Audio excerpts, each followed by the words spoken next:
Bonjour, bonsoir à tous, à toutes, à tous.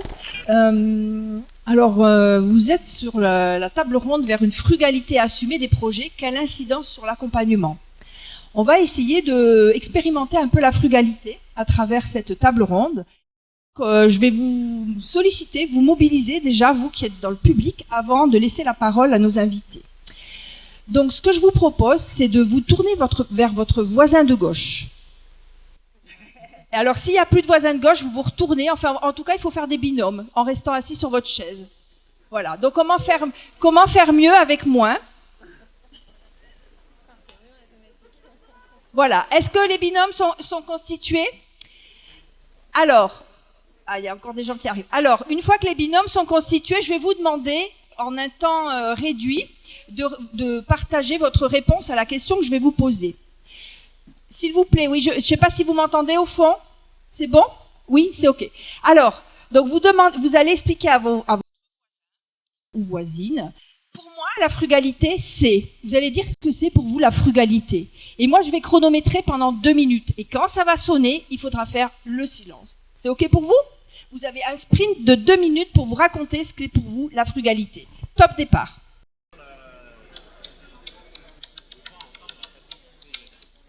Ça y est, la sonnerie retentit. Merci. S'il vous plaît. Alors voilà, maintenant que vous avez un petit peu discuté, ben voilà, vous pouvez partir. Au revoir, merci. Non, c'est pas vrai. Non, il faut détendre un peu l'atmosphère, il faut rire un petit peu. Alors, donc, pour revenir de manière plus sérieuse, donc vous avez un petit peu échangé sur le thème de la frugalité pour vous. Mais avant de laisser la parole à nos experts, à nos spécialistes, je voudrais poser un petit peu le cadre du sujet. En fait, pour faire un état des lieux, donc ceux qui étaient là ce matin ont pu voir que en 2000,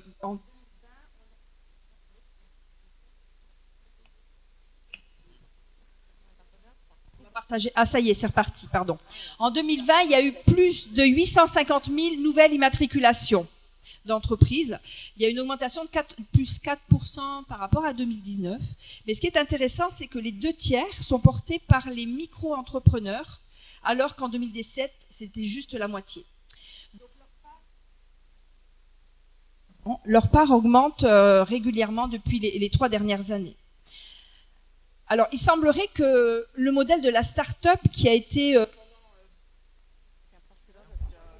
la frugale, mais voilà. En fait, je peux pas bouger parce que c'est filmé, alors c'est un peu compliqué. Voilà. Alors, il semblerait que le modèle de la start-up qui faisait partie d'un idéal entrepreneurial, soit un petit peu dépassé. En fait, ça avait jusque-là souvent imposé la norme de l'entrepreneuriat, du bon entrepreneuriat. Et aujourd'hui, il semble qu'il faille reconsidérer l'ambition des projets. En tout cas, les statistiques nous le montrent. Il peut y avoir des start-up, mais il y a un grand nombre de créations d'entreprises qui sont plutôt tournées vers d'autres modèles, de nouveaux modèles. Donc, on parle de petits projets assumés. Alors, on parle souvent de freelancing, mais il n'y a pas que ça dans les petits projets assumés. Ça a été boosté par le régime de l'auto-entrepreneuriat plus depuis après de la micro. Minuteur, c'est encore pour jouer. J'ai trop parlé. Hop, je passe la parole. Voilà, en fait, ça a décomplexé avec le régime de la micro-entreprise, a décomplexé le fait d'entreprendre même de manière plus chétive. Alors, ça s'accélère, ce mouvement, parce que les gens, de manière générale, rêvent d'un entrepreneuriat plus raisonné et moins consommateur de ressources et donc plus frugal. Donc ce contexte, en fait, accentué avec la crise du Covid, et c'était quelque chose qui était en toile de fond, c'était la remise en cause du salariat, la mobilité professionnelle où parfois les gens rêvent de passer du salariat à l'entrepreneuriat, puis reviennent au salariat. Ensuite, il y a des périodes sabbatiques. En tout cas, c'est très hybride tout ce qui se passe, et il y a même la passion économie. Voilà comment vivre de sa passion. Alors, finalement, c'est un état de fait. Il y a des projets qui sont en frugalité assumés. Et la question, c'est quelle est l'incidence sur le mode d'accompagnement. Voilà. Donc voilà pour l'introduction. C'est bon, ça a sonné, j'ai un peu dépassé. Alors là, on va faire un petit jeu, mais ça va être les invités qui vont jouer cette fois-ci. Ils vont faire le pitch, ça s'appelle le pitch des invités. Et le pitch des invités, il va être à la manière frugale, c'est-à-dire qu'ils vont dire beaucoup de choses en peu de temps, et il va y avoir beaucoup de valeur. Et donc la consigne, c'est vous allez vous présenter, qui vous êtes, de quelle structure, etc. Et en quoi c'est important pour vous de participer à cette table ronde. Là, j'enregistre, on va voir le niveau à peu près que ça fonctionne. Oui, bon. C'est pas mal du tout. Voilà. Hein. Okay. Donc, je vais passer la parole à l'invité. Bonjour à tous et à toutes. Donc, Christelle Sidi, moi je suis la fondatrice de la Ruche Montpellier. À la fin du mois, on aura 4 ans. On fait partie d'un réseau national de 10 établissements en France avec 2 activités. On est espace de coworking et incubateur de projets à impact. Alors pourquoi REC? C'est pas pour moi. Donc la Ruche Montpellier est un tiers-lieu labellisé par la région Occitanie. Voilà.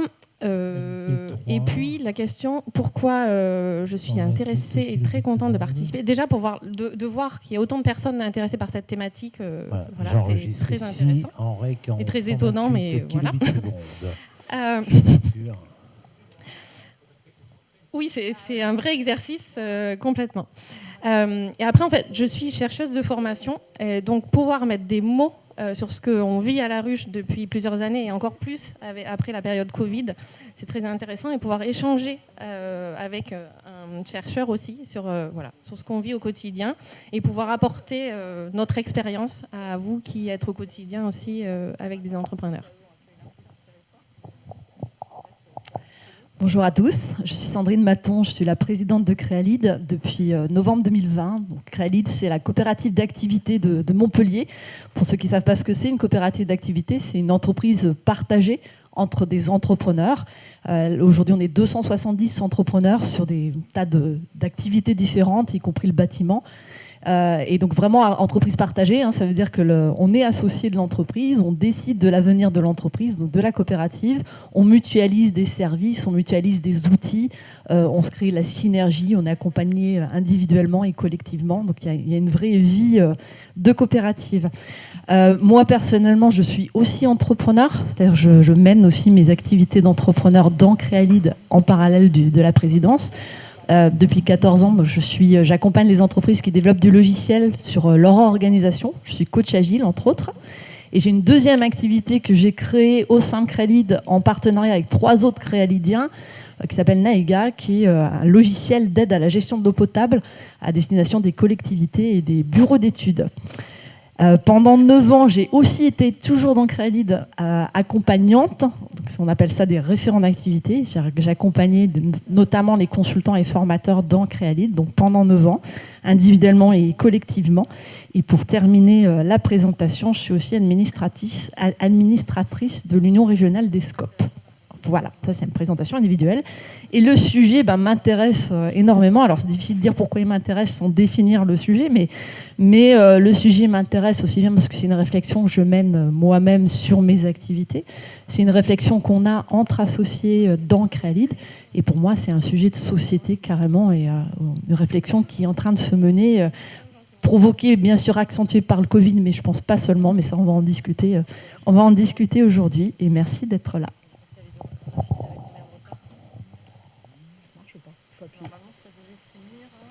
C'est bon, je pense que vous m'entendez. Ouais, bonjour à toutes et à tous. Je me présente, Walid Nakara. Je suis professeur à Montpellier Business School, mais également directeur de la chaire Entrepreneuriat social et inclusion et directeur du département entrepreneuriat et stratégie. En quoi ça m'intéresse cette table ronde? Je pense que je peux prendre plusieurs casquettes, hein, donc casquette de l'entrepreneur, puisque j'ai créé la chaire Entrepreneuriat social et inclusion, qui est un écosystème qui regroupe des étudiants, des universitaires, mais également des entreprises, des startups, des entreprises de l'ESS, qui ont pour objectif de promouvoir les valeurs de l'ESS, et donc de travailler ensemble tout simplement. Et puis, en ce qui me concerne, ce qui m'intéresse vraiment dans cette table ronde, c'est un peu une urgence qui concerne vous, moi, nous, nos étudiants, nos jeunes, nos enfants, qui concerne en fait le changement climatique. Donc pour moi, en fait, je pense que c'est la priorité, elle est là. Et la frugalité, en fait, à mon sens, doit être vraiment couplée avec cette question de changement climatique. Vous avez sûrement entendu parler un peu du monde 3.0, zéro émission carbone, zéro pauvreté, zéro exclusion. C'est un petit peu ce qu'on défend dans le cadre de l'école de commerce de Montpellier et ce qu'on essaie de disséminer un petit peu et de former nos talents, en tout cas nos managers et futurs chefs d'entreprise à ce sujet-là. Et la frugalité, puisqu'on parle de ressources, pour moi, il y a deux types de frugalité. Peut-être il y en a d'autres, hein, mais la table ronde, c'est aussi fait pour ça. Soit, en fait, on est frugal parce que on n'a pas de ressources, on est contraint, en fait, on n'a pas de ressources, donc on bricole, on fait avec les moyens du bord. Soit, en fait, la frugalité, c'est quelque chose qui est assumé. Et pour moi, ça peut avoir un lien un peu avec l'avenir et l'écologie et comment, en fait, on mutualise les ressources pour consommer le minimum de ressources. Bon, on aura l'occasion. C'est bon, 1 minute, c'est bon Oui, c'est bien. Okay. Bon, on aura le. Non. Voilà, donc je suis très content d'être avec vous aujourd'hui. Merci. Je pense qu'on a oublié quelqu'un. Valérie, qui es-tu? Merci. Oups. Alors, donc moi, je m'appelle Valérie Sanchis et j'ai un parcours assez éclectique. Je viens du monde de la finance et j'ai déserté ce monde pour faire des recherches dans l'anthropologie et ensuite créer des entreprises. Et donc, j'ai aussi accompagné des créateurs d'entreprises pendant quelques années. Et aujourd'hui, j'ai décidé de créer depuis 5 ans mon business en frugalité assumée puisque je suis consultante. Et mon métier, en fait, c'est d'accompagner les dirigeants d'entreprises à trouver des solutions inédites en allant chercher des ressources ailleurs que simplement celles que l'on voit. Donc je fais des balades dans l'invisible avec l'intelligence intuitive, mais aussi beaucoup avec le biomimétisme, parce que la nature, elle est frugale. Et la nature, elle permet de continuer c'est toujours régénérateur, etc. Donc mon métier, c'est d'aller sur des chemins non connus, d'accompagner et de faire profiter finalement de tout ce que je sais, toute ma recherche personnelle et cette passion. Et donc c'est pour ça que je suis là aujourd'hui. L'innovation frugale, la nature, moi ça c'est mon kiff. Voilà, donc on va parler un peu plus sérieusement. Je suis pas très sérieuse par moment, mais c'est ok. Hein, voilà. Moi ça me va. Voilà, parce que, en mode frugal, on a le droit de s'exprimer un peu librement. Alors, je vais vous proposer en fait moi 2 définitions. J'ai téléphoné à Monsieur Larousse, non pas à Google, mais à Monsieur Larousse, en fait sur la frugalité. Quand on cherche frugalité dans le dictionnaire, en fait, on trouve des synonymes comme la sobriété, la simplicité, la mesure, l'innovation frugale. Surtout ça, quand on cherche entrepreneuriat, frugalité, on tombe surtout sur l'innovation frugale, c'est faire mieux avec moins. En tout cas, voilà l'histoire de l'innovation frugale. Hein, c'est les pays émergents tels que l'Afrique ou l'Inde, dans lesquels finalement ils n'ont pas accès à beaucoup de ressources ou à très peu de ressources et ils vont très peu d'enseignement et pourtant ils développent une ingéniosité extraordinaire. Voilà ce qu'on trouve sur l'innovation frugale. Et sur le fait de assumer, en fait, quand on dit assumer, c'est accepter consciemment une situation. On parle alors de conscience. C'est juste un petit clin d'œil à Walid. Alors voilà, donc là, moi, ce que je vous propose, à tour de rôle, ça va être de nous dire la frugalité, assumer des projets, pour vous, ce n'est pas, et c'est.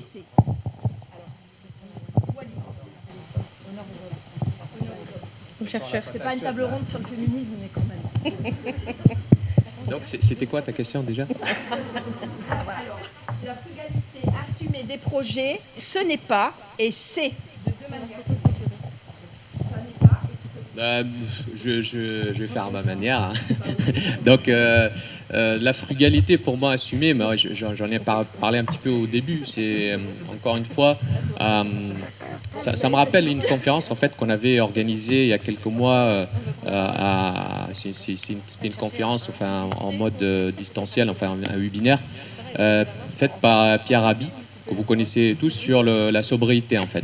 Et on en revient, en fait, je m'adresse à vous parce que vous êtes des accompagnateurs. Moi, je suis formateur dans le sens où je suis professeur, donc je forme des étudiants.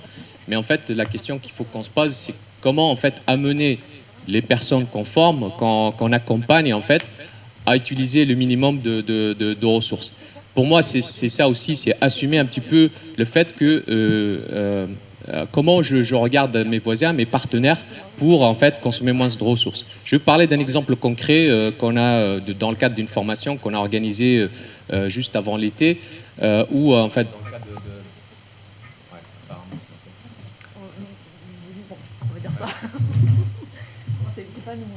Bon, c'est pas grave, c'est vrai, ça revient. C'est vous, en fait. Donc, en fait, c'était voilà, dans le cadre d'une formation en fait, qu'on avait faite juste avant l'été, dans le cadre... et en fait, on l'a fait en partenariat. C'est une formation en fait, qui s'adresse à des demandeurs d'emploi qui n'ont pas de choix. Enfin, on peut parler aussi d'entrepreneurs un peu de nécessité et qui en fait, on a fait un partenariat avec Pôle emploi. Alors, en fait, il y a pire. Ouais, et depuis tout à l'heure, c'est pas grave. Oui. Ouais. On revient à la base. Donc, c'était pour dire, voilà, donc c'est un partenariat en fait qu'on a fait avec Pôle emploi. Et en fait, on a lancé un programme de formation novateur pour accompagner 14 demandeurs d'emploi. On a reçu 50 candidatures, on a fait une sélection, on a retenu 14 projets. Et en fait, on s'est associé à Pôle emploi, mais également d'autres partenaires. Et l'idée, c'était mutualiser les ressources, en consommer le minimum. Et on a combiné ça avec l'incubateur de l'école. Donc, on a offert une formation de 6 mois à ces personnes. Où ils côtoient nos étudiants en fait sur le campus, ils viennent et donc l'objectif c'est que en fait au bout de 6 mois ils créent leur entreprise.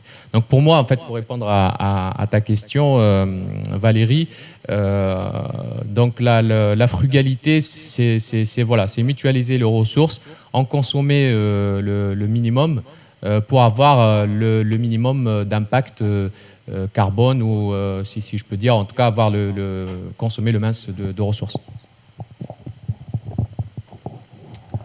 Merci.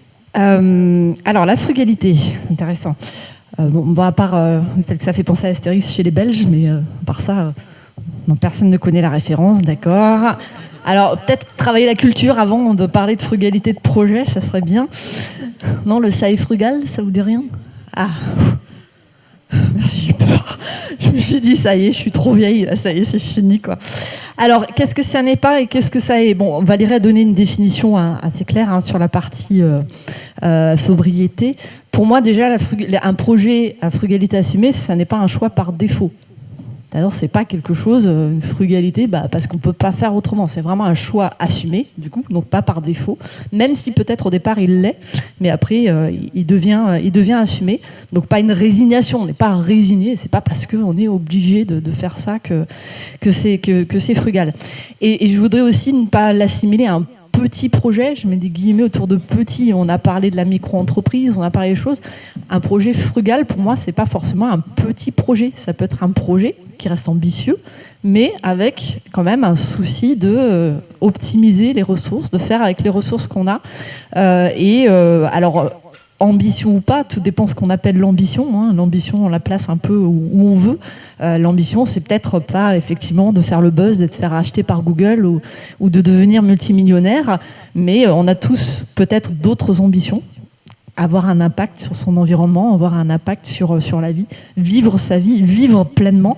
Voilà. Donc tout ça, je voudrais pas qu'on oppose un projet frugal, notamment assumé, et enfin qu'on l'assimile à un petit projet.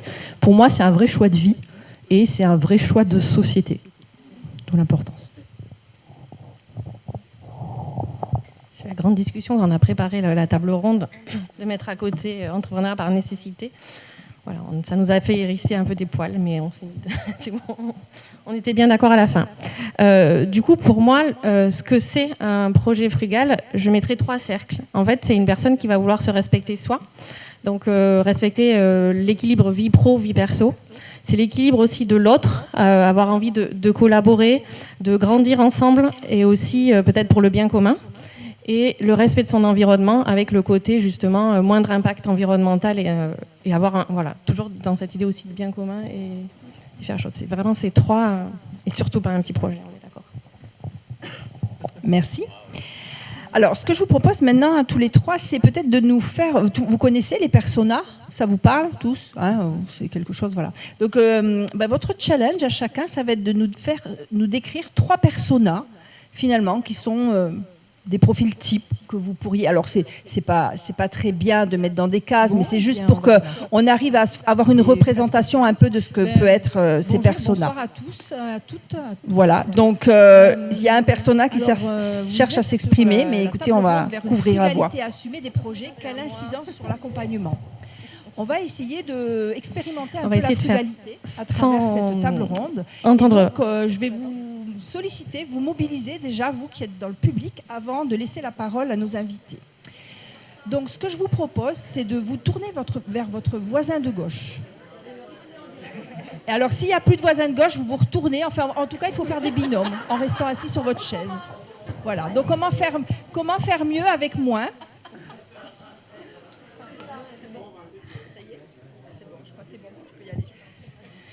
Du coup, le premier persona que moi je proposerais, c'est une personne qui a entre 30 et 45 ans, qui assume sa vie de famille. Il a envie en fait de consacrer, d'avoir un travail qui lui plaît, mais aussi d'avoir du temps pour sa famille, avec des enfants qui peuvent être notamment jeunes.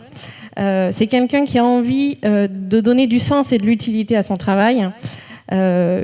Et qui va chercher en fait peut-être le collectif pour arriver à trouver des compétences complémentaires et pas forcément recruter. Donc il n'a pas lui-même de ressources humaines. Voilà, ça va être quelqu'un seul ou un duo. Donc ça c'est le premier personnage que je proposerai. Le deuxième c'est un entrepreneur de ruralité. C'est un peu un MacGyver qui fait avec les moyens du bord. Voilà, il a des choses, il a des ressources autour de lui, il est dans la nature et il a envie en fait de faire des choses en accord avec la nature et il va être souvent très innovant mais avec très peu de moyens. Et le troisième, c'est aussi un type de profil qu'on accompagne au niveau du réseau des ruches. Ça va être un migrant. C'est quelqu'un, quand il va arriver en France, ça peut être quelqu'un qui est comptable ou qui est diplômé. Mais malheureusement en France, en fait, il y aura pas son diplôme ne sera pas reconnu. Et ce qu'on lui propose en premier accès comme métier, ça va être peut-être faire du ménage. Et du coup, cette personne n'a pas envie, ne s'épanouira pas dans ce type d'emploi. Donc c'est quelqu'un qu'il va falloir aider, s'adapter en fait au fait qu'il a un boulot alimentaire à côté, pour arriver à ce qu'il s'épanouisse et à trouver sa voie dans le métier qu'il va créer ici. Alors, pour ne pas répéter ce que vient de dire Christelle, mon premier personnage va s'appeler Baptiste, il a 30 ans, il a une activité qui marche du tonnerre de Dieu, sauf qu'il en a marre de bosser autant. C'était pas son ambition dans la vie, là, il veut réduire un peu la voilure. En gros, il veut gagner moins pour bosser moins. Éventuellement gagner presque autant, mais enfin, il veut réduire la voilure pour pouvoir profiter de la vie, pouvoir vraiment redonner un sens à sa vie. Voilà, donc ça c'est mon premier persona. Le deuxième persona, alors du coup je vais parler d'une initiative qu'on a eue en partenariat avec la Palanquée cet été, parce qu'on a lancé une coopérative de jeunes, quelque chose qui est très à la vogue au Québec notamment. Et donc sur l'initiative de la Palanquée, des jeunes qui veulent créer leur job d'été en fait, donc sous forme d'entrepreneuriat.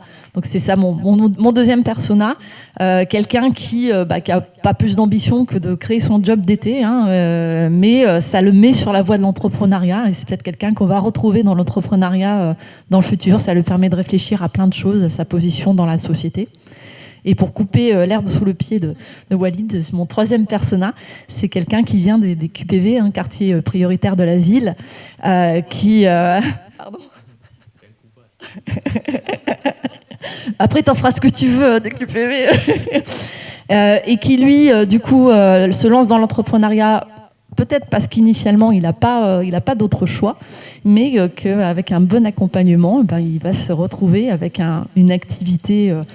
frugale ou pas d'ailleurs, mais assumé en tout cas avec un vrai choix de vie aussi derrière. Excuse-moi. Merci.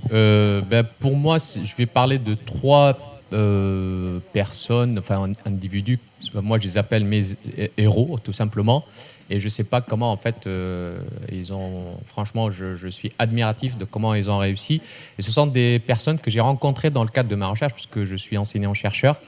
Les premiers c'est des sortants de prison. Voilà, c'est des sortants de prison. Je pense que peut-être certains d'entre vous connaissent cette population-là, mais la prison, c'est une expérience vraiment terrible.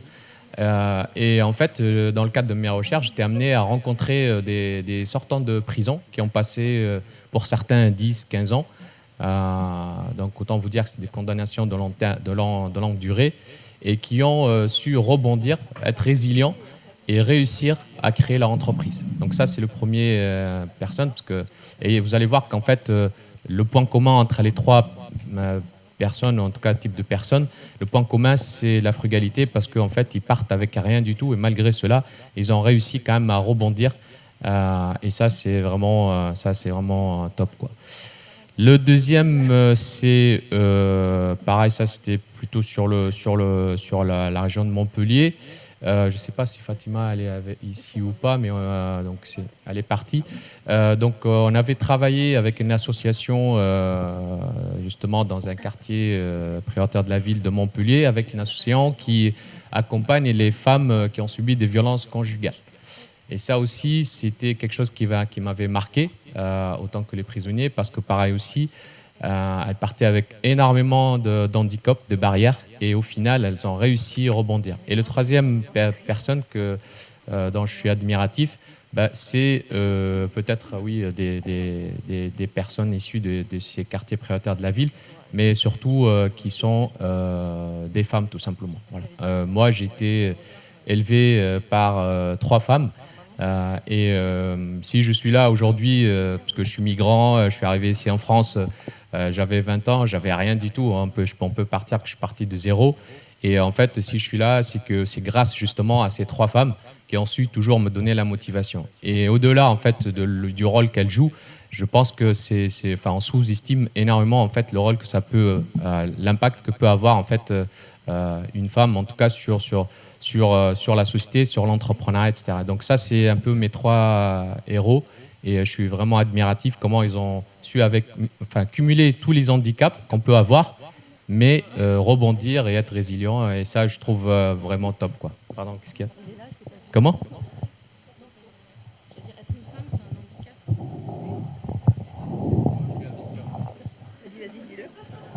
Pour ceux qui n'ont pas entendu, je posais la question, mais c'est son dernier personnage, il disait une femme, donc je demandais si c'était un handicap, c'est tout. Merci.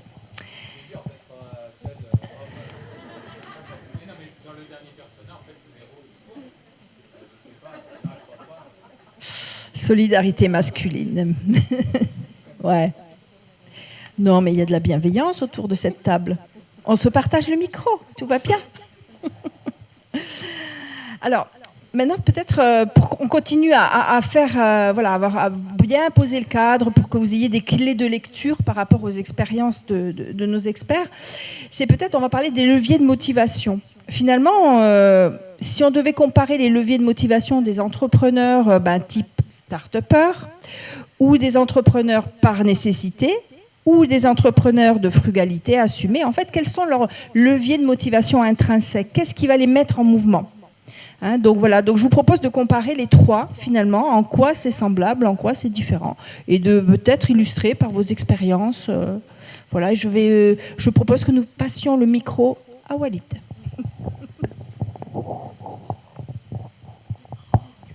Il veut pas le micro. Je commence à regretter d'avoir participé à cette table ronde. On va dire, demain et après-demain, je ne reviens plus. Vous l'avez compris. Donc, la question, c'est quels sont les leviers de motivation ? Je ne sais pas, moi, c'est quoi les leviers de motivation ? Je pense que c'est une question un peu complexe, en fait, parce que j'étais amené vraiment à travailler là-dessus et réfléchir pas mal sur... Vous avez parlé d'entrepreneuriat de nécessité ou entrepreneuriat par dépit. De l'autre côté, on a ce qu'on appelle l'entrepreneuriat par opportunité. Mais moi, de ce que j'ai vu, de ce que j'ai pu observer, parce que être enseignant, chercheur aussi, comme les enseignants-chercheurs, ils foutent rien, en fait, ils regardent un peu, donc ils ont le temps d'observer les choses, etc. Mais en tout cas, c'est un phénomène assez complexe, je pense. Et on peut très bien commencer en tant qu'entrepreneur parce qu'on n'a pas le choix, mais après, tout simplement, kiffer ce qu'on fait et tout simplement s'épanouir dans ce qu'on fait. Donc, pour moi, oui, c'est une question... j'aime pas trop les dichotomies à titre personnel. Je pense que les phénomènes sont complexes et on ne peut pas trop mettre les projets ou les gens dans des cases. Donc voilà, c'était ça ma réponse. C'est pas faux, c'est difficile de répondre à la question sans tomber dans le stéréotype. Bon, cela dit, tu es en train de nous demander de tomber dans le stéréotype, donc on va y aller, hein, tant qu'à faire. Ouais, tout à fait. Non, mais si on stéréotype, je sais pas, on pourrait dire sans doute le start-upper, il y a quand même quelque chose, enfin, au moins dans la légende du start-upper, il y a un côté ambitieux, voilà, quelque chose qui est porté par une société qui a existé jusque-là, qui est mon fils ou ma fille, il va falloir réussir dans la vie, surtout mon fils d'ailleurs, il va falloir réussir dans la vie, créer une entreprise qui se développe, qui marche super bien, qui est internationale, etc. Donc l'ambition du start-upper, sans doute, réussir. J'ai moi-même été start-upeuse. J'avais pas forcément cette ambition-là, d'ailleurs, je me rends compte. Et c'est peut-être pour ça que mon projet de logiciel, je l'ai laissé dans Crealid, parce que ça ne correspondait pas en fait à mon état d'esprit. Donc il y a cet aspect-là, sachant que les start-upers aujourd'hui sont accompagnés par les structures d'accompagnement et qui elles-mêmes favorisent cette recherche de ressources à tout prix. Donc voilà, qui sont très très pros en fait sur le côté business angels, le côté financement, le côté et le problème que moi j'ai eu dans cette start-up que j'avais créée en partenariat avec deux geeks en plus, c'est que finalement ce mode d'accompagnement les avait enfoncés dans leurs défauts, à savoir rester planqués derrière leur ordinateur pour monter des dossiers et surtout ne pas aller sur le terrain pour chercher de la clientèle, quoi. Voilà. Donc il y a ce côté start-up, c'est il faut mobiliser des ressources pour se développer et faire un truc super puissant. Voilà, ça c'est le stéréotype start-upper. Le stéréotype entrepreneuriat par nécessité, c'est un peu ce que Walid avait présenté. Hein. Je n'ai pas d'autre solution. Il faut que je vive, faut que je dégage. Je trouve pas de salariat. Il faut que je vive. Il faut que je trouve à bouffer. De quoi élever mes enfants, de quoi élever ma famille. Il y a beaucoup de femmes qui sont dans ce cadre-là.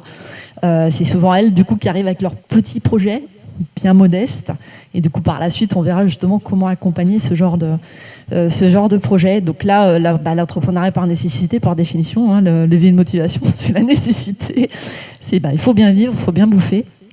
Et l'entrepreneuriat frugal assumé, je dirais, il y a sûrement une part de levier de motivation qui est se faire plaisir, trouver le temps de se faire plaisir et se faire plaisir de manière générale.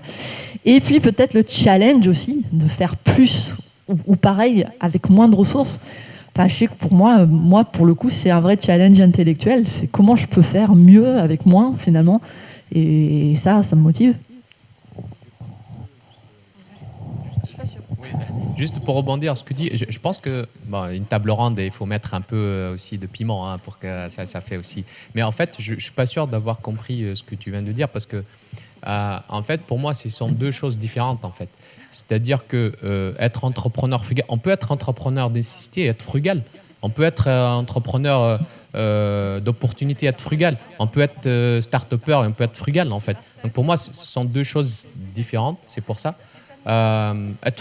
Frugal pour moi ça renvoie à la question de ressources, hein. C'est simple dans la définition, c'est-à-dire j'ai très peu de ressources, comment je me débrouille pour faire avec. Et je pense que tout type de porteur de projet peut être confronté à cette frugalité pour moi. Voilà, c'était juste ça. Oui, tout à fait, je n'opposais pas frugal par nécessité et je n'opposais pas par nécessité et assumé. C'était frugal par nécessité, frugal assumé. Donc c'était vraiment plus sur ce côté-là. Mais,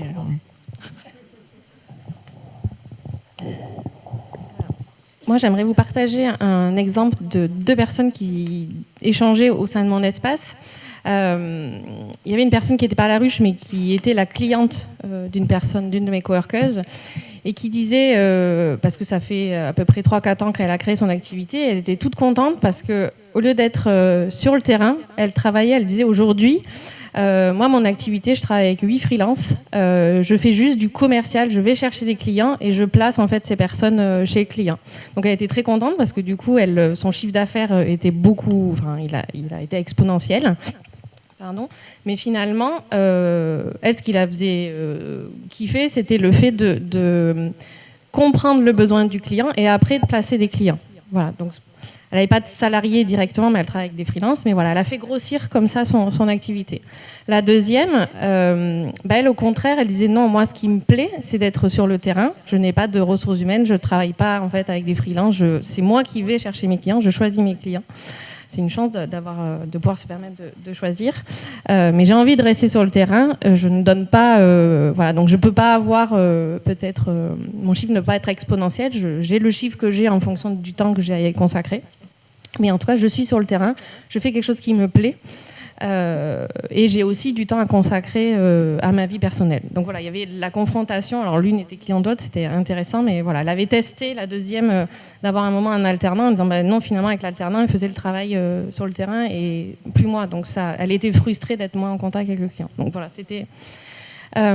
Et du coup, pour répondre à ta question, Valérie, moi je dirais que les entrepreneurs frugaux, c'est des gens en fait qui ont envie déjà de la reconnaissance de l'expertise qu'ils ont, et c'est par le contact direct avec le client qu'ils ont cette reconnaissance-là. C'est des gens aussi qui travaillent, ils veulent du sens et de l'utilité, et au lieu en fait que leur première nécessité, le premier enjeu pour eux, contrairement justement à un start-up peut-être ou un entrepreneur classique, ce ne sera pas l'argent, mais c'est résoudre une problématique de société ou une problématique environnementale. Donc c'est résoudre ce besoin-là, se sentir utile et avoir des compétences reconnues. Merci. Alors, l'accompagnement dans tout ça, parce que c'est ce qui nous intéresse, après avoir bien décrit à quoi pouvait ressembler... tous ces profils qui sont divers et variés, effectivement. Alors, c'est vrai que mettre des étiquettes, c'est pas toujours très bien, mais notre cerveau, quand même, pour simplifier la réalité, il met des étiquettes. Comme ça, il s'économise un petit peu. Donc, voilà.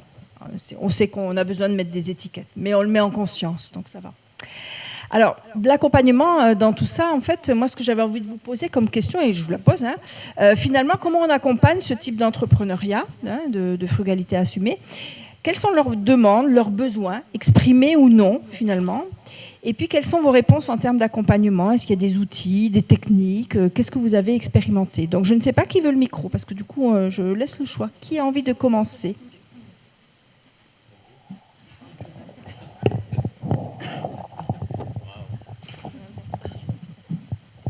Attention, je vais tout dire. L'accompagnement des entrepreneurs frugaux, à frugalité assumée. Chez nous, en fait, on a, on va dire, trois hantises, et c'est des choses dont on discute souvent entre CAE. Bonjour, bonsoir à tous. Je vous en prie. Alors, vous êtes sur la table ronde vers une frugalité assumée des projets. Quelle incidence sur l'accompagnement? Valérie, je trouve que tu prends beaucoup de place sur cette table ronde. Et donc, je vais vous solliciter, vous mobiliser déjà, vous qui êtes dans le public, avant de laisser la parole à nos invités.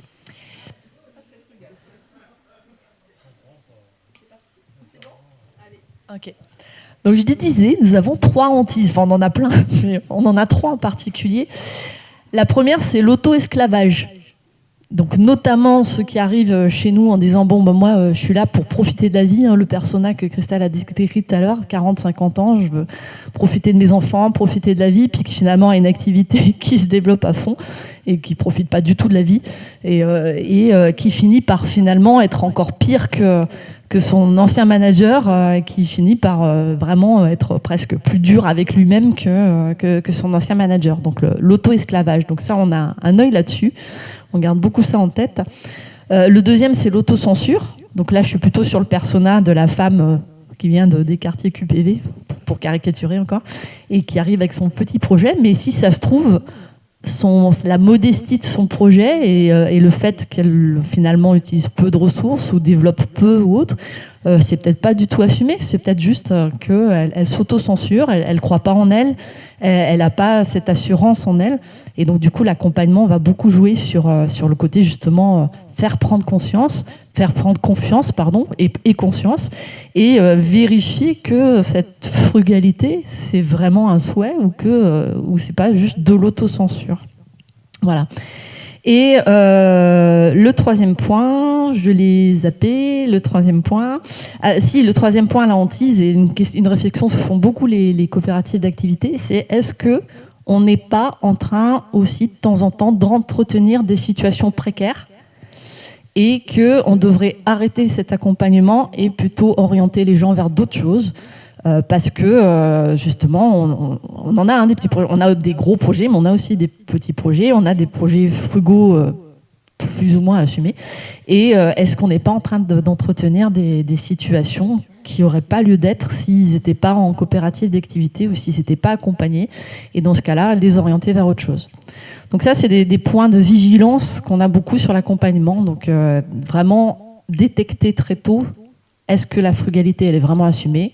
Est-ce que la frugalité est une fin en soi ? Est-ce que c'est un choix ? Ou est-ce que c'est juste qu'ils ont ça en tête et que c'est des schémas qu'ils ont en tête ? L'offre... on verra peut-être l'offre. Parce que ça fait beaucoup. T'as trop entendu. Du coup, au sein de la ruche, on a deux activités. Et ce qu'on se rend compte, donc coworking d'un côté, incubateur de l'autre. Côté coworking, on a fait le choix, on ne veut pas être militant dans le sens, on ne veut pas que des projets à impact, parce que si on veut faire bouger les choses, il faut aussi des activités classiques.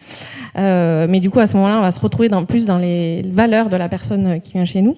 Et de l'autre côté, l'accompagnement, l'incubation. Et aujourd'hui, pas au niveau du réseau des ruches, parce qu'au niveau du réseau, il y a une quinzaine de programmes d'accompagnement différents.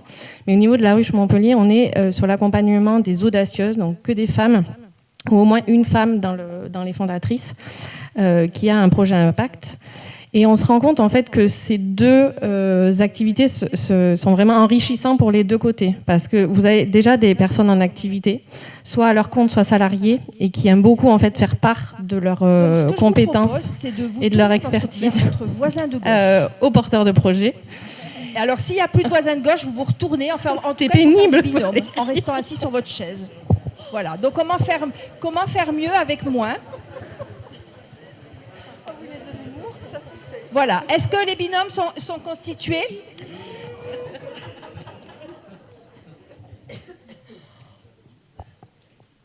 C'est bon. Voilà. Et du coup, du côté incubation, vous avez des porteurs de projets qui se retrouvent en immersion au sein en fait, de personnes déjà en activité. Et c'est vrai que ce qu'on se remarque, c'est que côté coworking, on a plutôt, alors mis à part les salariés, mais au niveau des entrepreneurs, on a plutôt des entrepreneurs qui vont être dans les 3 ans de leur activité et où ils ont encore en fait besoin de monter en compétences, d'ateliers autour de la communication et qu'on met à disposition parce que tout ce qui est collectif de l'incubation, on l'autorise en fait, on donne l'accès aussi aux coworkers. Et du coup, pour les incuber, ils se retrouvent en fait immergés avec des personnes qui sont juste au stade d'après. Donc c'est aussi très enrichissant en fait pour eux et on se rend compte vraiment que ces deux activités se nourrissent. Et du coup, ce qu'on a remarqué, et pour répondre à la question de qu'est-ce qu'on met en place, donc il y a beaucoup, il y a l'inspiration du lieu, parce que si vous voulez des projets qui va consommer moins de ressources, il faut aussi que le lieu en lui-même, la décoration, la disposition des meubles, le mobilier en lui-même, il faut aussi montrer. Nous, on a peut-être 80% du mobilier et tout ce qui est chez nous, en fait, ça va être du seconde main. Donc, il faut aussi montrer ce qu'il est possible de faire. Il y a la machine à café, c'est méga important. Donc, des lieux en fait, d'échange où, de façon informelle, les gens ils parlent de leurs projets.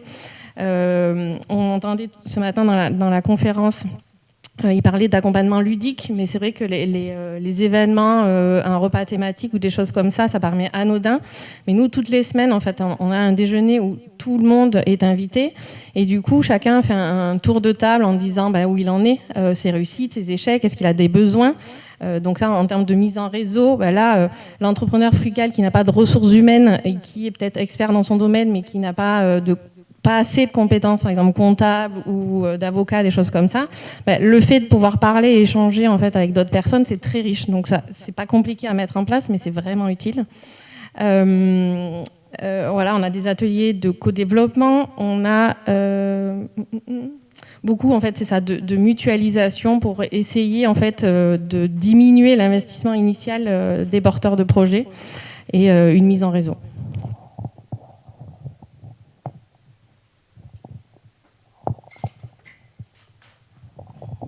Merci. Je pense qu'il y a pas mal de choses qui ont été dites.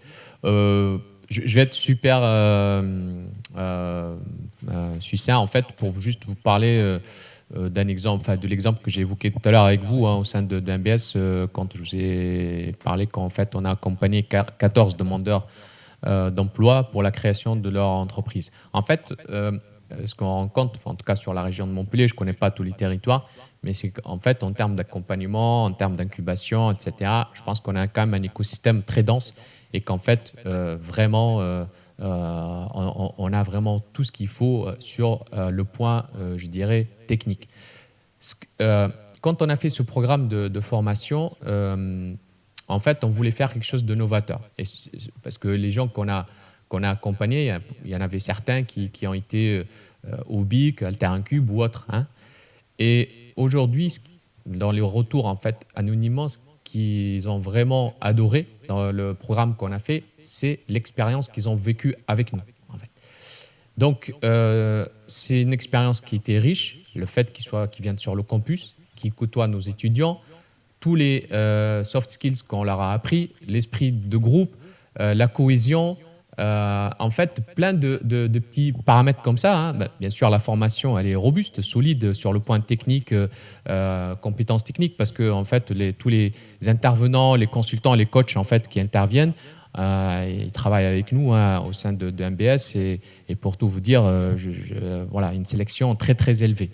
Mais je dirais pour un peu peut-être rajouter un peu ou rajouter quelque chose à ce qui a été dit, c'est qu'aujourd'hui, je pense que ce qui manque par rapport à l'accompagnement, à mon sens, hein, mais peut-être je peux me tromper, et après on ouvrira le débat, peut-être vous pouvez donner votre témoignage, mais c'est qu'en fait, ce sont des gens en fait qui ont besoin de plus de reconnaissance, peut-être, qui ont besoin d'accompagnement, je dirais, personnel, de vivre une expérience, et ça c'est quelque chose qui a été énormément apprécié. Et puis après, je reviens un petit peu sur ce que tu disais tout à l'heure, Sandrine. Je pense que tu as soulevé une question super importante sur certains porteurs de projets en fait, qui sont frugaux, qui ont choisi de créer leur entreprise, mais pour l'accompagnateur, arrive un moment où en fait, on se pose la question, est-ce qu'il faut lui expliquer que peut-être son projet va échouer ou pas. Bon, je parle à titre personnel. Moi, je vois l'entrepreneuriat au sens large. C'est-à-dire qu'en fait, qu'est-ce qui se passe? On a des gens qui créent leur entreprise, qui réussissent, qui arrivent à en vivre, peut-être qu'ils croient ou pas, enfin, c'est à voir. Mais surtout, en fait, l'entrepreneuriat, il faut la vivre comme une façon d'acquérir des compétences. Et ça, c'est quelque chose que j'ai pu observer hein, tout au long de mon expérience. C'est-à-dire qu'on a des gens aujourd'hui, moi j'appelle ça même entreprise temporaire hein, ou entrepreneur temporaire.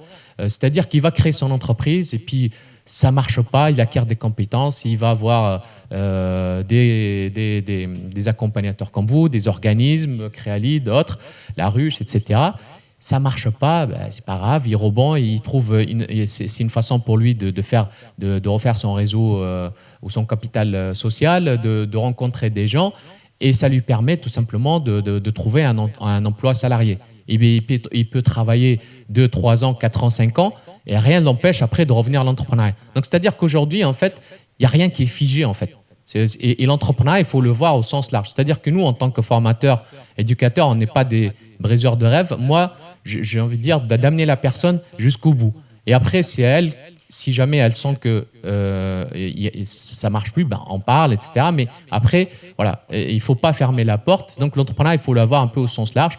Je suis entrepreneur, qu'est-ce que je peux acquérir comme nouvelles compétences? Qu'est-ce que ça peut m'apporter? Donc c'est comme ça, moi, que je transmets le message.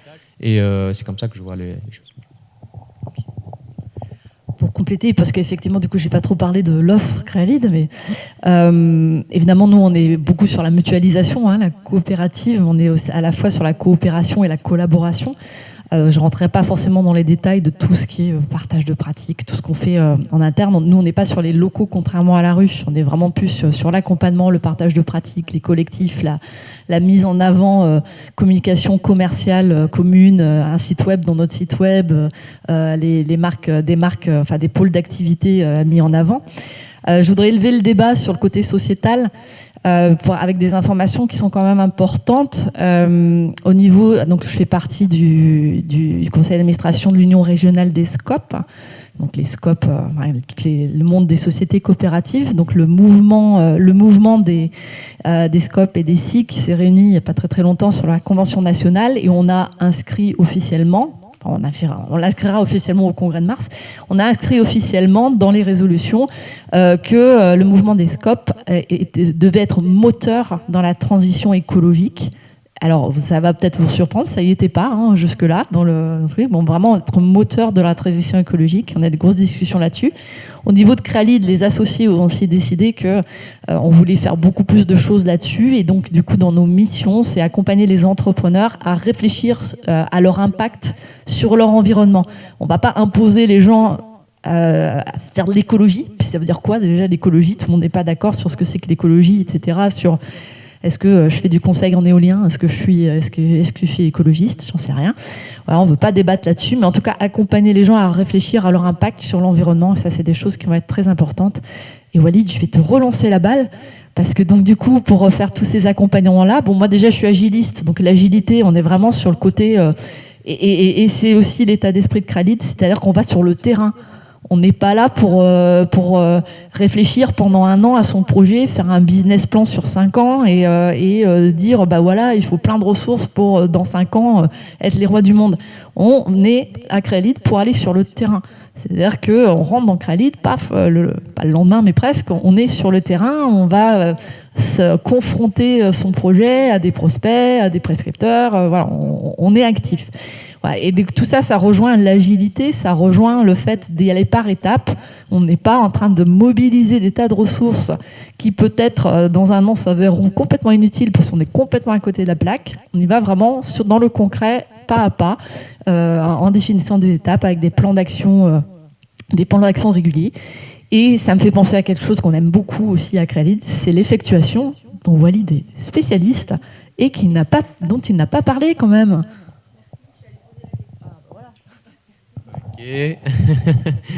Bon, je ne me considère pas vraiment comme un spécialiste de l'effectuation, mais je pense que vous avez tous entendu parler voilà, des travaux de Sarasvati, qui était la dernière doctorante d'Herbert Simon, donc prix Nobel, qui nous a quittés. Mais l'esprit, c'est voilà, ce qu'elle a découvert, en fait, pour faire très, très court et sans faire une conférence là-dessus.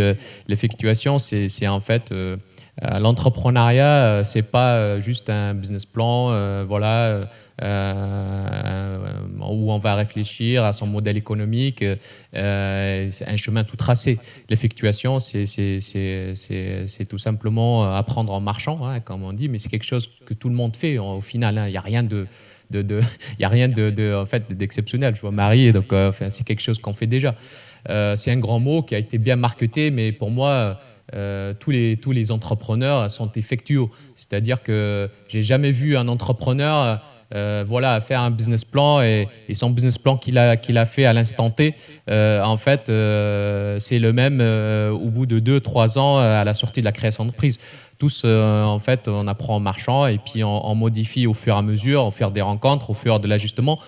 Par rapport aussi à ce que vous, en tant qu'accompagnateur, accompagnatrice, vous apportez aussi à ces entrepreneurs-là, à ces porteurs de projets. Et c'est ça un petit peu l'effectuation, hein, pour faire. Ouais. Tout le monde a compris ce que c'était. Je rajouterai juste un petit point avant de tendre le micro. Je voulais aussi rajouter un accompagnement de proximité. Nous, on a la chance d'être un petit...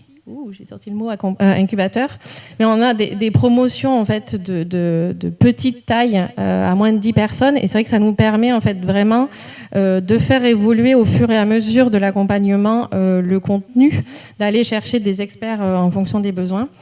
Et je voudrais vous partager un exemple qu'il y a en Île-de-France, parce que la ruche Paris a 2 incubateurs pour les migrants là-bas. Et au début, ils connaissaient les profils, heureusement. Par contre, ils n'avaient pas envisagé quelque chose, c'est que s'ils mettaient de l'accompagnement et des ateliers en journée, personne n'était là pour les suivre. En fait, c'est des personnes qui avaient à côté un travail alimentaire, et du coup, l'accompagnement, en fait, c'est fait. Ils ont tout fait bouger pour que l'accompagnement, ce soit plutôt à partir de 19h, 21h tous les jours. Donc c'est ça, l'accompagnement de proximité, c'est bien connaître le public qu'on a et avoir la chance, en fait, par des petites promos, pouvoir vraiment s'adapter à ce public-là. Merci. Alors, pour continuer, est-ce que vous pourriez nous faire des retours d'expérience, de parcours accompagné finalement, un retour qui a amené du succès, puis un autre, peut-être un témoignage où il n'y a pas eu le succès. Mais voilà, nous raconter un peu l'histoire, voilà, pour nous faire vivre votre quotidien.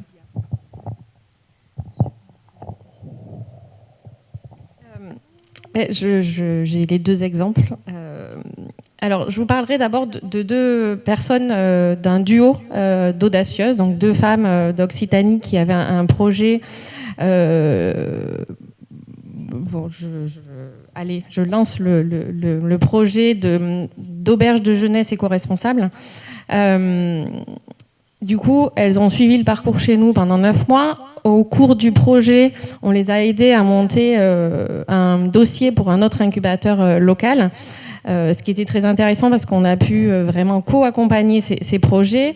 Et c'est vrai que chez nous, bon, voilà, on a la chance en fait d'avoir beaucoup d'incubateurs localement avec des techniques et des particularités. Donc on arrive à bien s'entendre et arriver à compléter les formations. Chez nous, ces 2 personnes, en fait, on fait une distinction entre les lauréates et les finalistes. Pour les lauréates, l'accompagnement est beaucoup plus complet avec du coaching individuel, voilà, beaucoup de choses individuelles. Les finalistes et de l'hébergement. Et les finalistes ont quelque chose un peu plus léger. Voilà, les budgets sont différents et non que le collectif et normalement pas l'hébergement. Et donc ces 2 personnes-là qui étaient accompagnées également chez un autre incubateur, elles ont eu la chance que les lauréates cette année-là elles habitaient loin, donc elles n'avaient pas l'hébergement. Elles ne voulaient pas en profiter. Elles l'ont donné à ces 2 personnes. Donc ces 2 personnes ont suivi l'accompagnement, les formations, beaucoup de choses chez l'autre incubateur, et chez nous a eu le côté coworking. Et ça, en fait, c'est vrai que les retours, et après plus d'1 an d'accompagnement, enfin même d'après, on a eu leur retour. Elles ont vraiment mis en avant cette immersion, ce que ça avait apporté dans leur accompagnement, et elles ont pu comparer. Voilà, mais ce qui était ressorti des plus de la ruche, c'était vraiment ce côté-là. Et ce qui fait sens par rapport à ce que disait Walid tout à l'heure, c'est que finalement, elles se sont rendues compte, ce projet-là n'a pas été abandonné. Mais comme elles avaient identifié un local et que ce bâtiment allait sortir de terre plutôt en 2025, elles pouvaient pas. Elles ont mis un arrêt, si vous voulez, sur le projet. En attendant, il fallait pouvoir manger.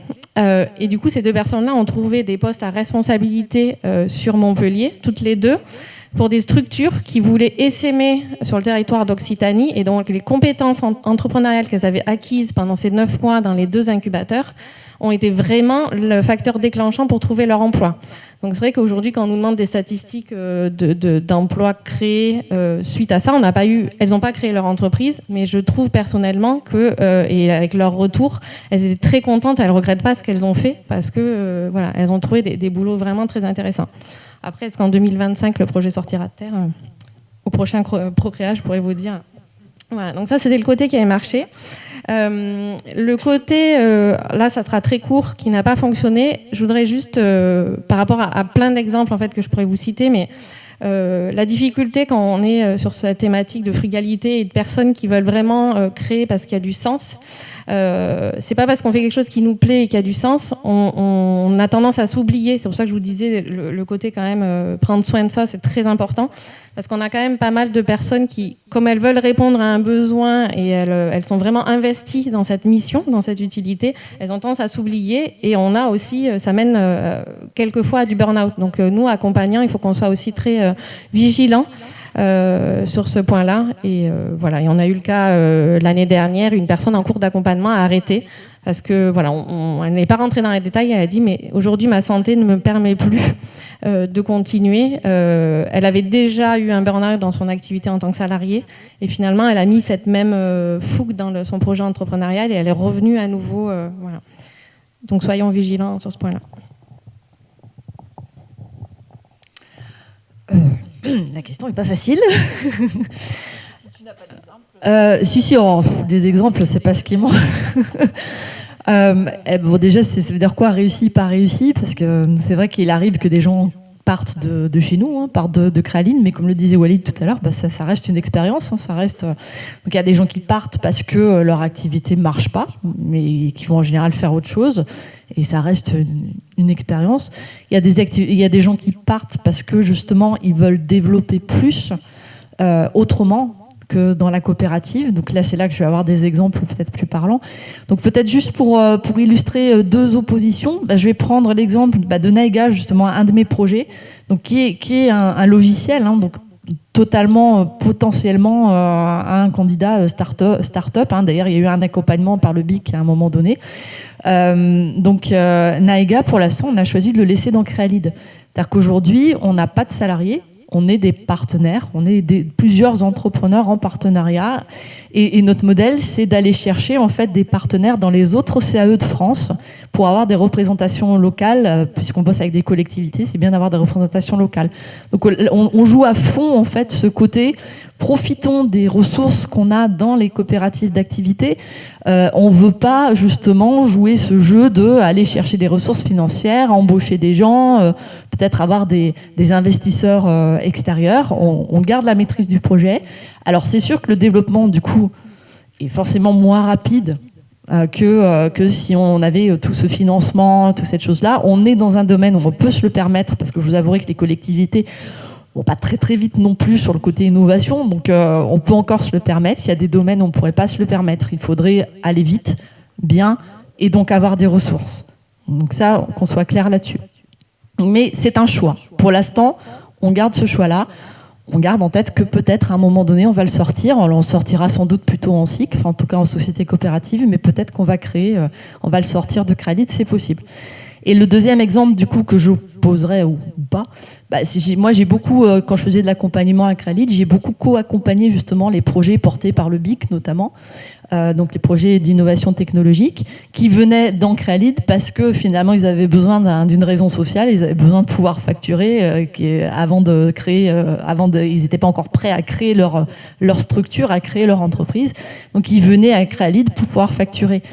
Et au bout d'un moment, on a dit stop, parce qu'en fait, c'est des gens qui arrivent, qui disent ouais, nous, on est des start-upers, votre petite coopérative nous intéresse pas, et donc ils participaient pas à la vie coopérative, ils participaient pas à la vie collective. Alors, faut pas généraliser non plus. Il y en a qui sont restés, hein. Il y en a qui ont aimé, il y en a qui sont restés, il y en a qui ont dit bon, finalement, c'est très bien pour nous.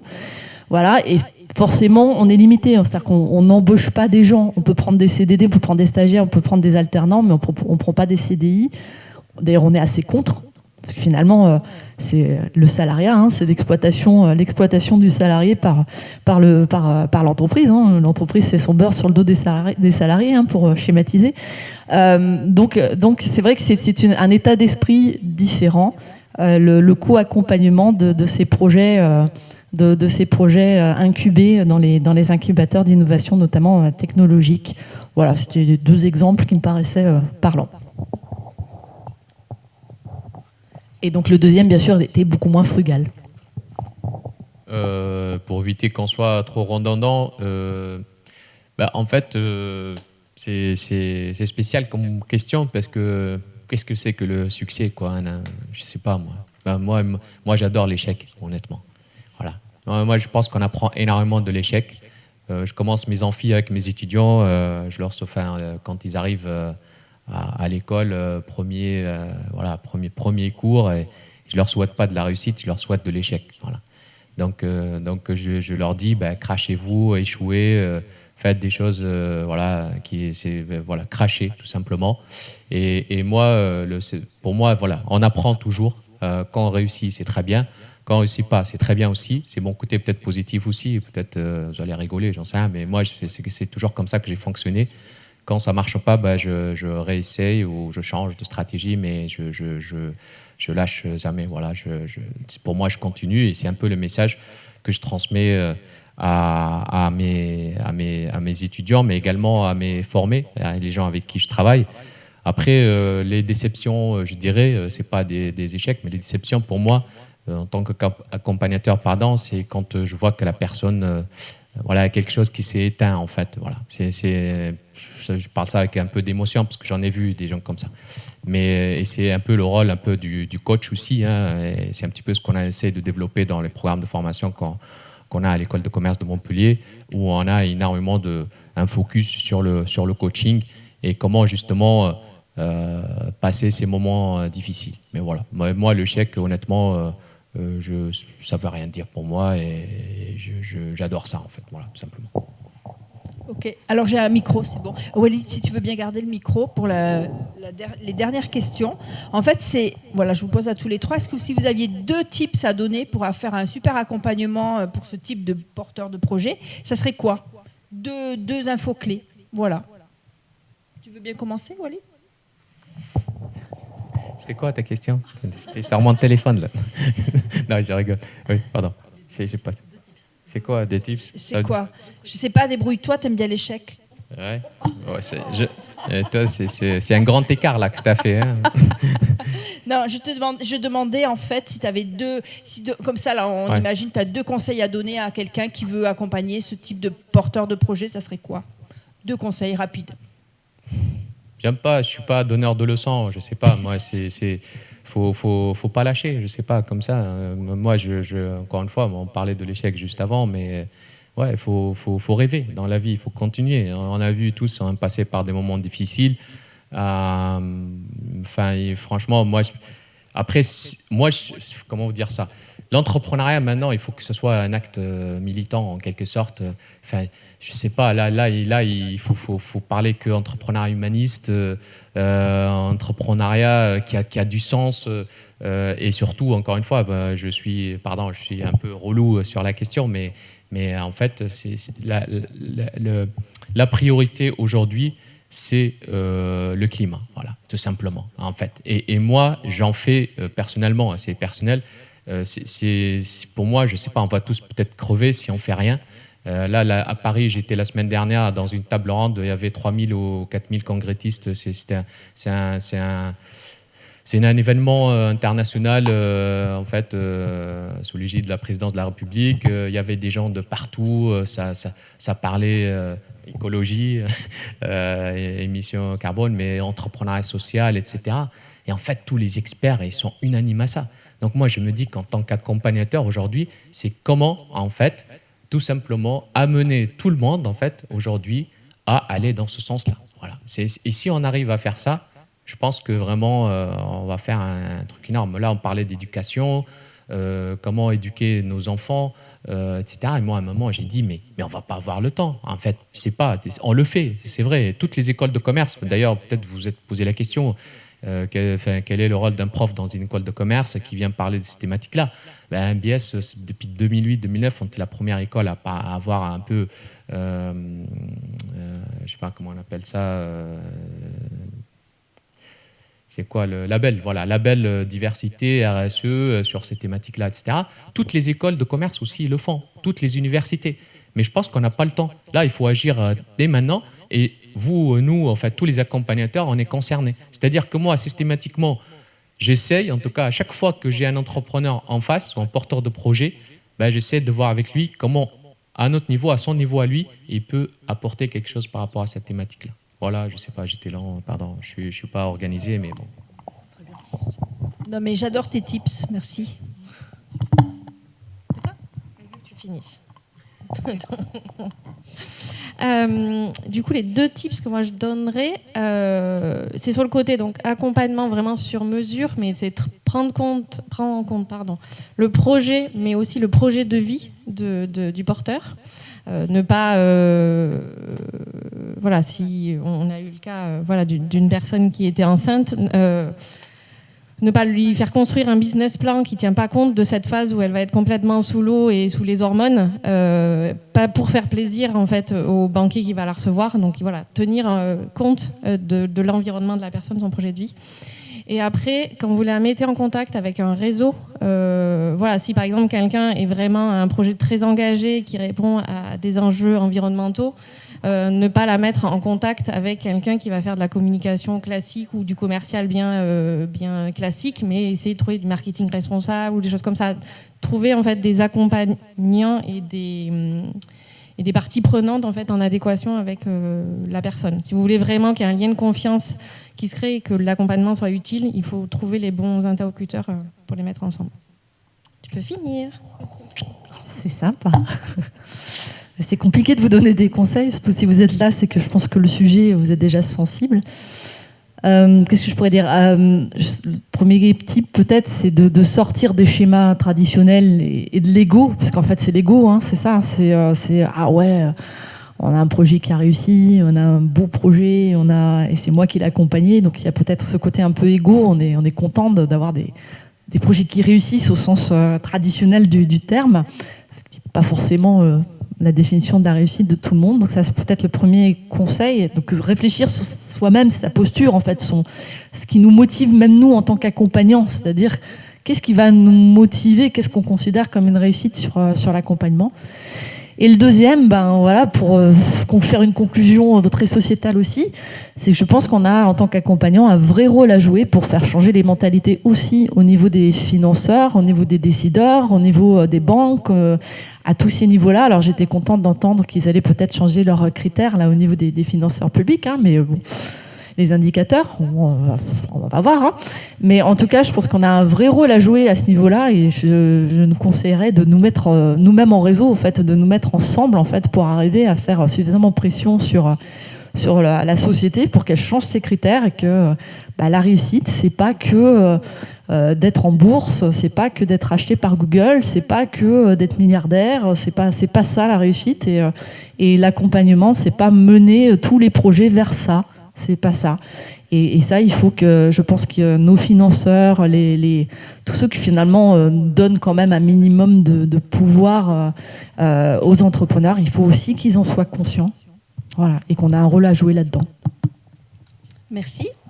Alors, donc ça touche à sa fin. Est-ce que vous avez des questions ? Oh là là, oui. Alors j'arrive.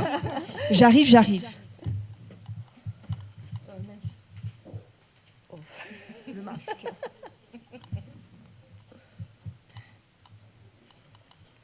Alors, qui a levé la main en premier ?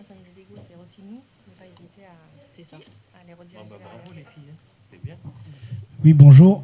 Comment promouvoir l'incubation en entreprise, qui est quand même un des premiers moyens extrêmement frugal d'encourager l'entrepreneuriat là où il est le plus légitime, à savoir en entreprise ?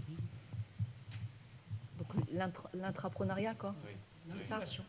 L'incubation qui peut prendre deux formes, soit l'intrapreneuriat, c'est l'incubation à froid, mais ça peut être l'incubation externe. Toute entreprise peut accueillir un projet externe pour l'incuber, comme dans tout incubateur.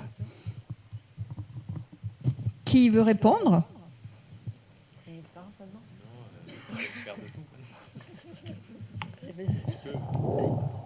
Non, je ne sais pas. Vous avez vu vraiment comment je suis persécuté là.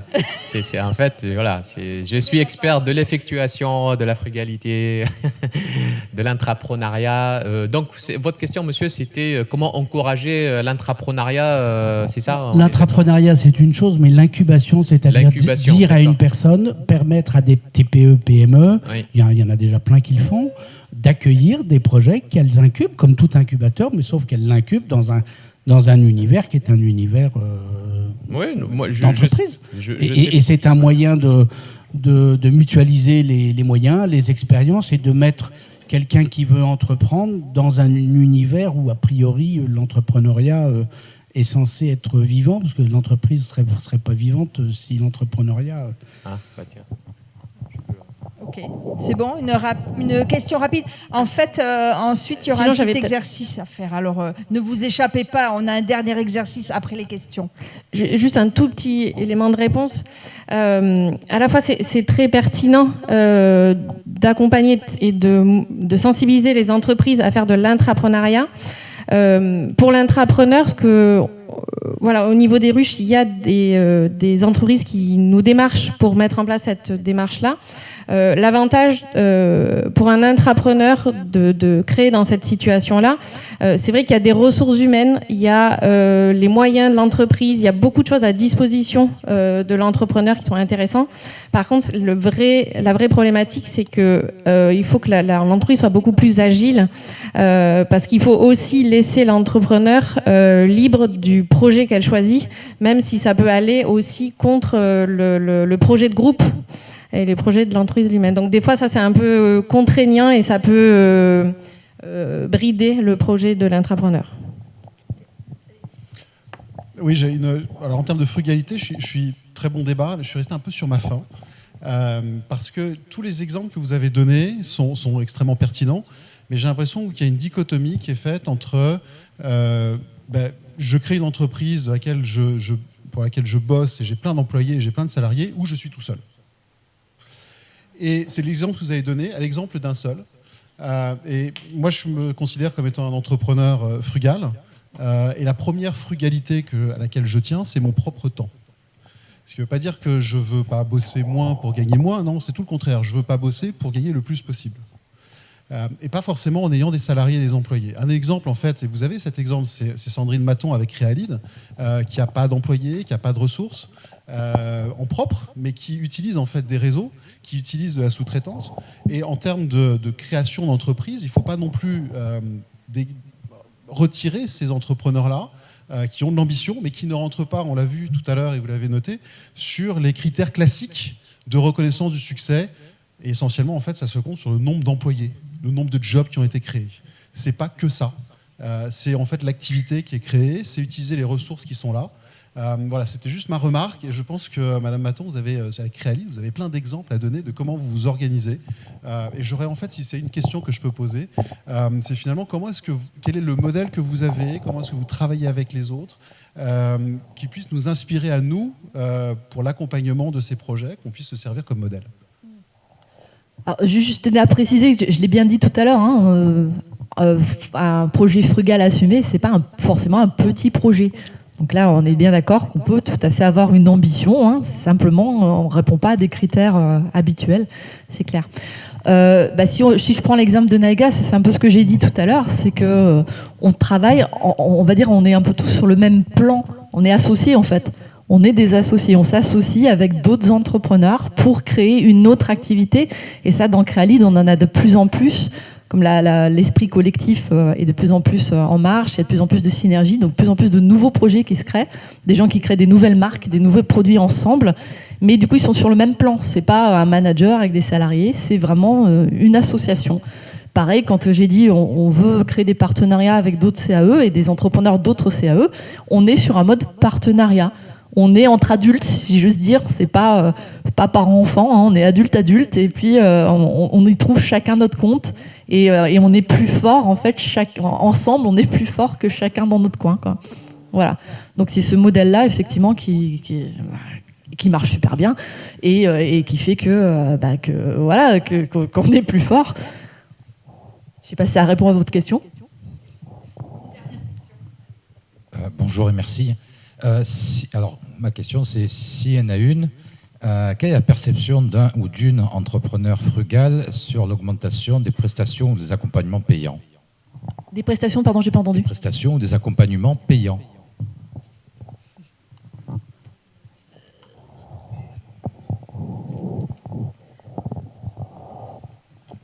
Bonne question.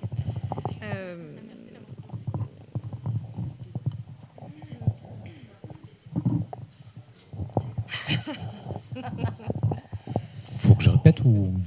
Non. Bon, je cherche la réponse. En soi, les accompagnements payants, pourquoi ce serait un problème? C'est-à-dire qu'à partir du moment où on reçoit un service, oui, le payer, pourquoi pas. C'est pas anti-frugal, c'est on a besoin de quelque chose, on mobilise quand même des ressources pour l'utiliser. Enfin, je ne crois pas que ce soit antinomique avec la frugalité. C'est peut-être la question se poser, est-ce que j'ai vraiment besoin de ça? Et si j'en ai pas besoin, je ne le mobilise pas. Si j'en ai besoin, je le mobilise. Alors peut-être que je vais mobiliser d'autres choses, je vais peut-être trouver d'autres solutions. Chez nous, par exemple, quand un entrepreneur a besoin d'une compétence, il va d'abord chercher dans le réseau Créalid. Puis après, il va chercher dans le réseau des CAE. Donc il va chercher autour. Alors c'est pas parce que ça sera payant quand même, hein, parce qu'à un moment donné, les gens ils bossent pas gratuitement non plus. Hein. La frugalité, c'est pas non plus trouver des esclaves ailleurs. C'est aussi c'est mobiliser les ressources dont on a besoin au moment où on a besoin et pas faire un gaspillage de ressources en fait à un moment donné.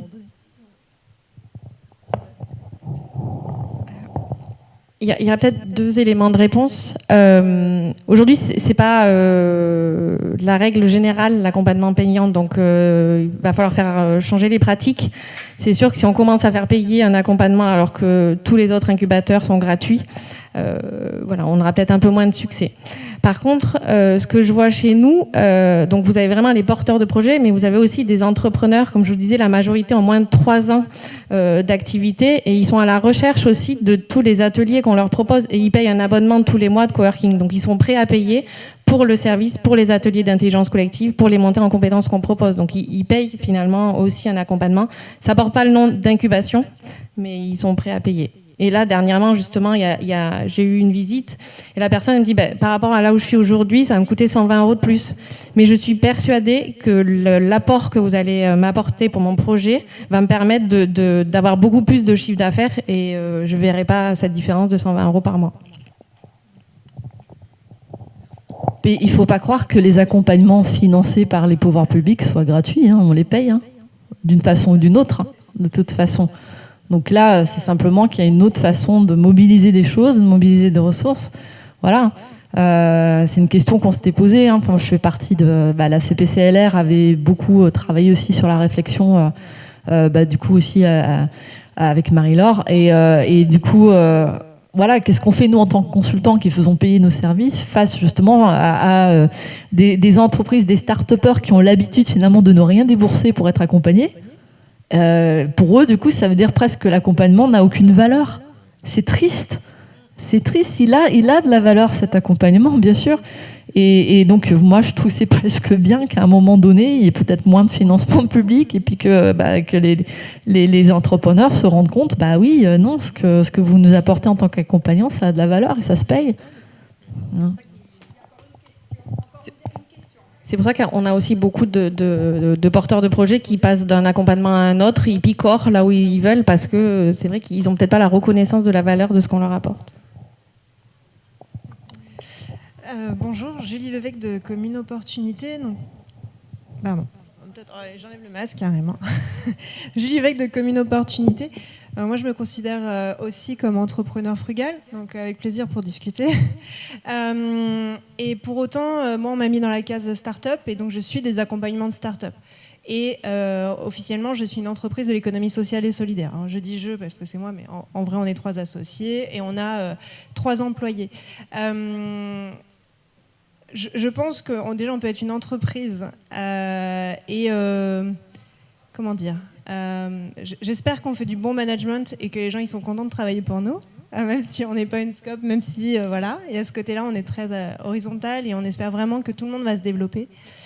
Par rapport à la question de monsieur sur comment favoriser donc excusez-moi, le terme que vous avez utilisé, l'incubation, voilà. L'incubation, effectivement. Alors ça, il y a de plus en plus de grands groupes, en l'occurrence, qui lancent des programmes, justement, parce qu'ils ont du mal à innover en interne. Et donc, ils viennent récupérer des startups pour les connecter, pour les récupérer, leur faire profiter de leurs services, etc. et gagner du temps. Donc, on peut parler de Ouest France avec Offset, par exemple. On a La Poste avec French IoT, etc. Ça, il y en a de plus en plus. Et il y a donc des programmes ou des acteurs qui sont spécialisés dans l'accompagnement des grands groupes qui vont incuber des startups. Bon.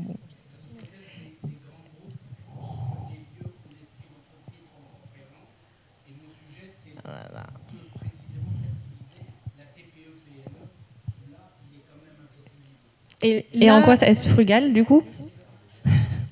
C'est une vraie question. Là, moi, je répondais juste sur ce que je savais de ce sujet. J'avais pas. Ah ben, ça on a dépassé là. Juste, je vais vous rendre le micro dans ce cas, mais juste pour l'exemple des territoires qui cherchent à travailler ça, je vous invite à regarder ce que fait le pays de Mortagne, en Vendée, qui travaille justement sur l'économie industrielle. Et donc là, on est complètement dans la frugalité. Merci. Alors, juste avant, pour conclure, on va faire un dernier petit exercice, toujours pareil. Là, ce coup-ci, ça va être de se tourner vers le voisin de droite. Et pendant 2 minutes, en fait, écoutez bien la consigne. Après, c'est apéro pour tout le monde. La consigne, c'est de dire finalement, en une phrase, qu'est-ce que j'ai retenu de cette table ronde? Voilà. Donc voilà, top départ, vous dites à votre voisin de droite, finalement, avec quoi je repars à l'issue de cette table ronde? Voilà, top départ. Voilà, je vous propose d'arrêter. Vous pouvez continuer la discussion si vous voulez après. En tout cas, je vous propose d'applaudir nos experts qui vous ont illustré tous leurs propos. Voilà, merci à vous et bonne soirée. On peut poursuivre la discussion autour d'un verre.